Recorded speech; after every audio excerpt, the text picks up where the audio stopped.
Good morning everyone. So topic for today's discussion is enzyme inhibition. So basically there are four types of enzyme inhibitions: competitive, non-competitive, uncompetitive and suicide inhibition, and we'll discuss them one by one. So first is competitive inhibition. Normally what happens, we all know that enzyme combines with a substrate to form enzyme substrate complex, which will get converted into enzyme and product. Okay, and the enzyme is further used back in the reaction to activate more and more substrates to form the product. But in the presence of inhibitor, what happens, the inhibitor instead of product get combines with the enzyme to form an enzyme inhibitor complex, and it will stop the conversion of substrate to the product. Okay, so the reaction is inhibited, and in simple words we say that substrate is not changed to product. So what is competitive inhibition? In competitive inhibition, the inhibitor is the structural analog of the substrate. Means it will get binded to the active site of the enzyme. अगर normal substrate की जगह कोई और चीज़ आके active site पे लग रही है, इसका मतलब हमारे जो एंजाइम्स हैं, एंजाइम मॉलिक्यूल है for the conversion of substrate to the product, they will not be available और less available. Okay, it means that it will reduce the reaction velocity. We learn about two terminologies: Vmax, that is the maximum reaction velocity, and Km, Michaelis constant. So what is Vmax? Vmax is जब हमारे सारे enzyme molecules के साथ substrate आके bind कर जाता है और कोई भी एक्टिव साइट बचती नहीं है for more substrate to add on. मतलब कि अगर हम इसमें सबस्ट्रेट ऐड करते रहेंगे तो उसके बाद कोई भी रिएक्शन वेलोसिटी पे कोई इफेक्ट नहीं होगा.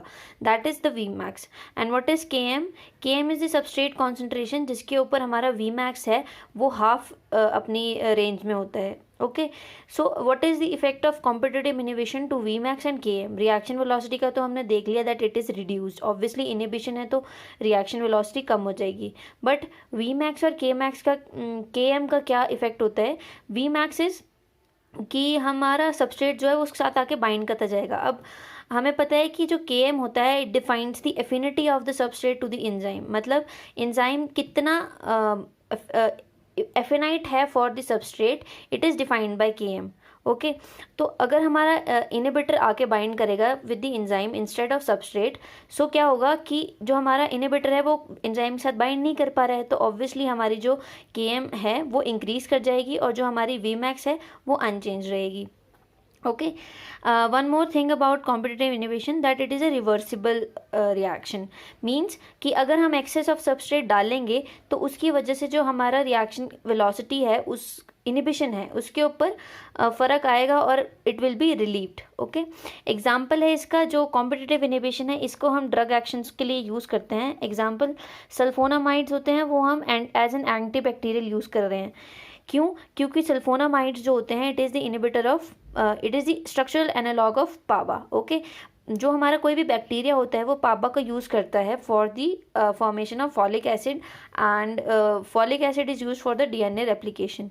ऑब्वियसली, ठीक है. तो जब हमारा फॉलिक एसिड नहीं बनेगा तो हमारा जो हमारा बैक्टीरिया है वो कोई डीएनए सिंथेसाइज नहीं कर पाएगा. डीएनए सिंथेसाइज नहीं कर पाएगा तो वो मल्टीप्लाई नहीं कर पाएगा तो इट विल डाई. तो that's why sulphonamides are used as an antibacterial. It is one of the example of competitive inhibition. Next we come on to non competitive inhibition. नाम से ही पता चल रहा है नॉन कॉम्पिटिटिव. इसका मतलब जो है, जो हमारा सबस्ट्रेट है इट विल बी जो हमारा इनिबिटर है it will be a very unrelated molecule जो सबस्ट्रेट का एनालॉग नहीं है. ठीक है, पहले हम क्या बोल रहे थे कि वो सबस्ट्रेट का एनालॉग था, इसकी वजह से वो एक्टिव साइट पे जाके बाइंड कर रहा था. अब क्योंकि वो एक अनरिलेटेड मॉलिक्यूल है तो वो एक्टिव साइट पे बाइंड हो भी सकता है, नहीं भी हो सकता है. That is very clear. Okay, next is कि वो इरिवर्सिबल रिएक्शन होता है. Y it is irreversible? Because कि जो सबस्ट्रेट के साथ तो कोई रिलेशन ही नहीं है उस मॉलिक्यूल का, तो अगर हम एक्सेस सबस्ट्रेट डालते भी रहेंगे तो उसकी वजह से इनिबिशन में कोई रिलैक्सेशन नहीं आएगी. That's why it is known as irreversible.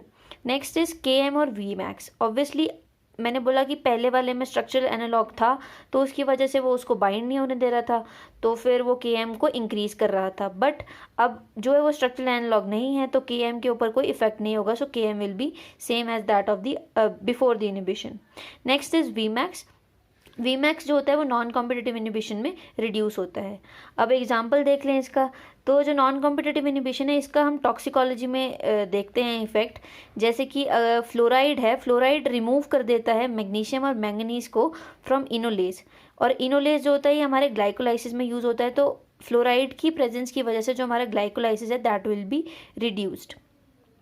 Next हमारे पास दो बचते हैं बहुत ही छोटे छोटे से, that is uncompetitive inhibition and suicide inhibition. Uncompetitive inhibition क्या होता है कि जो हमारा अनकॉम्पिटिटिव नाम से पता लग रहा है कि उसका कोई कॉम्पिटिशन ही नहीं है सबस्ट्रेट से, ओके।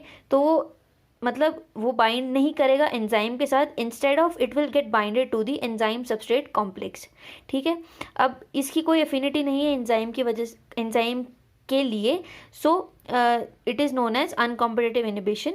और इसमें हमारा Kmax और Vmax Km and Vmax both will get reduced. Next is suicide inhibition. Suicide inhibition क्या है कि it is a mechanism based inactivation.